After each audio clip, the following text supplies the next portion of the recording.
Bluffing is the cheapest resource in any competitive game, and it's how characters like Lelouch control a fight before it even starts. Done right, bluffing gets you three things. It protects your actual position because your opponent spends their resources reacting to a threat that doesn't even exist. It also extracts information, because how someone responds to a bluff shows you exactly what they're afraid to lose. And it also buys you time, because now they're solving a problem that you created instead of the one that actually matters. And bluffing can be applied to anything, not just strategy games. We're going to be using smart characters and the Dominion, a competitive power IQ game recently hosted, to show you how bluffing and misdirection actually works and how to improve it.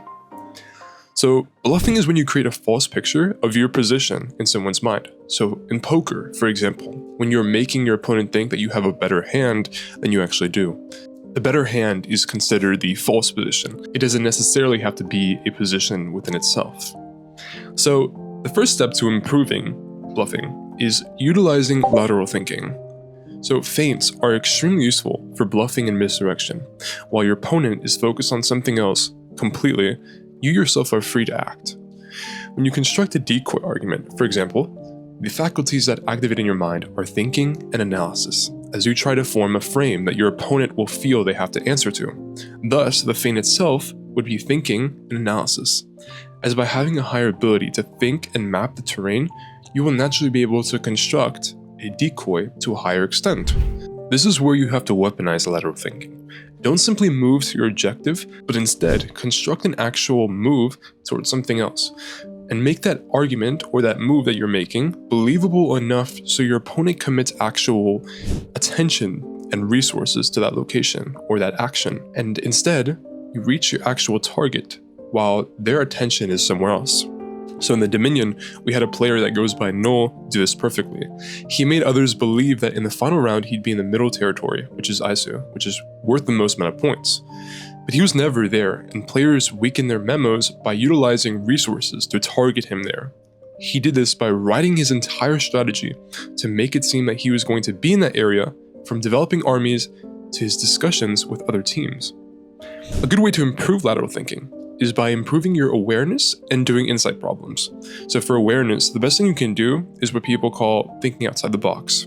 So learning content outside of your specialty and thinking steps in reverse. Every day, take a couple of minutes to learn something either adjacent or completely out of your field.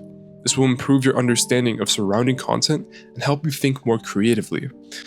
Also, asking the question why to a lot of things helps increase your awareness.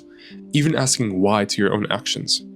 Never, and I mean never, assume that you know too much or you know that much at all. Because when you assume that you have a good understanding of what's actually happening, that's the instant that you get stuck in a fixed possibility, which hinders awareness extremely.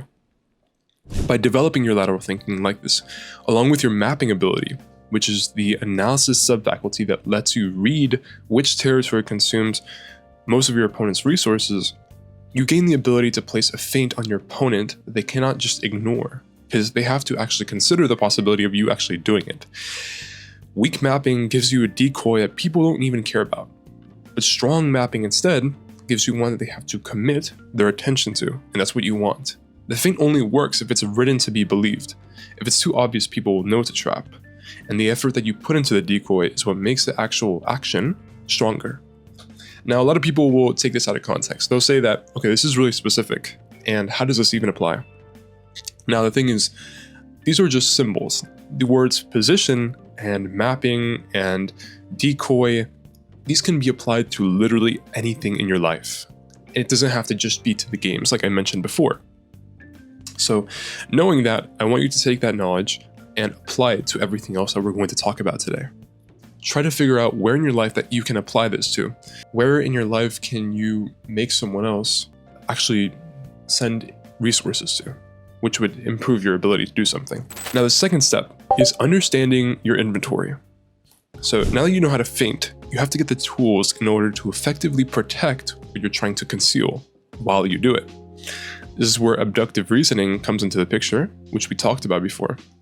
Abductive reasoning can be utilized to understand and anticipate what an opponent is inferring about your position. That's not the only use that it has. It can also be used to understand them and subsequently manage what your own reveals are communicating. So the things that you're allowing them to see, what is that create in their mind? What type of picture does that create in their mind? So for example, like Light Yagami in Death Note, he calculates what L is inferring about him at every stage and uses that inference that L builds against him by directing his conclusions toward a picture that serves Light's objectives. So basically it's info management, and then using that info management of what you're revealing to basically get a picture of what you're feeding to your opponent.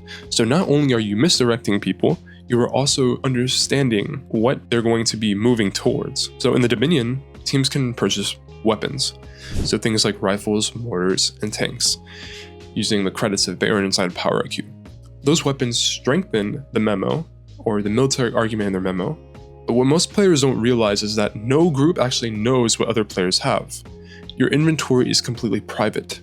Most players think that's a neutral fact, but it's not. And every memo that you create that has a weapon in it is where you're using that advantage, because people are going to realize that you have such a lever over them. And when you decide to reveal a weapon, you're using abductive reasoning in both directions. So what will the judge infer if I include this? What will they infer if I don't? And which inference serves my position better in this specific contest? So by mastering the capacity and managing what opponents are inferring about your inventory, you'll gain the ability to be resistant towards committing your strongest resources too early. That's also a big issue. So instead of deploying weapons on instinct, you can manage information. Remember, like what I said, weapons are simply a symbol for anything else that can be applied in your life. So finally, step 3, logically comprehending the board. The board can be whatever you want, like the area in your life, the area you live in, all those things. So bluffing isn't just about hiding things, but it's also about reading others as well. People can be logically directed into using resources to the wrong target by reading the board itself, rather than any argument made against them. So after round 1, you have the understanding that because you know which groups went straight for tier 3 and tier 4, versus groups building from lower tiers. None of this information was hidden because we revealed it every round. Now some players could utilize others to throw others off. For example, nobody knew who was using Priyanshu to conceal their eliminations. But logically, by comprehending the actions of others socially, you gain the ability to discern the premises of each's group position. And in doing this, you can get the capacity to step away from the surface and critically analyze what is going beyond the layers of visible strategy. But by logically comprehending the actions of others, you are able to create arguments in your own mind that serve logically to analyze what goes beyond the strategy of others that are very visible to you. And this can help with anyone trying to execute bluffing more effectively by building memos that anticipate the board or the map before the round even closes. So for example, players who had info on other teams were also given a huge advantage. For example, Basilius. He knew the entire time what Dark Horse was doing because he was able to access all their information. So information gathering is very important because the less that you know, the harder it makes it to actually formulate a deduction. So being sociable and getting a good grasp of everyone's intentions is very important. So the more that you talk to others, this goes for like literally any other game or literally anything in life. When you're not connected to other people and when you're not networking and when you're not influencing and you don't even have friends, you're basically at a huge disadvantage for any goal that you're trying to achieve because you're lacking severe information that is quite necessary to get to your goals. Now, there's some goals that you can achieve simply by just sitting at your computer and working all day. But in reality, when you try to strive for something at a higher level, and these goals involve other people, information gathering is going to be extremely important, especially if you're shooting really high. So now I'm going to briefly go over how to use all 3. So utilizing lateral thinking.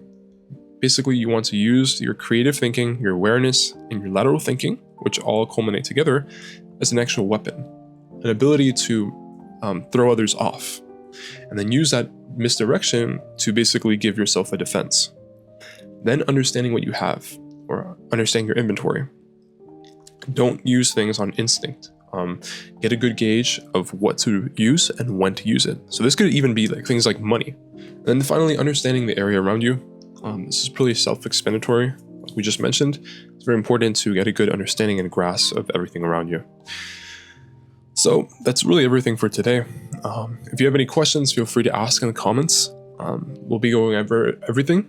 And for the next video, we're going to be doing a 1 hour coverage of the entire category of thinking itself. So I hope that you'll be able to stick around for that. If you enjoyed the video, make sure to subscribe and let us know what you thought. The server is in the description, and take care.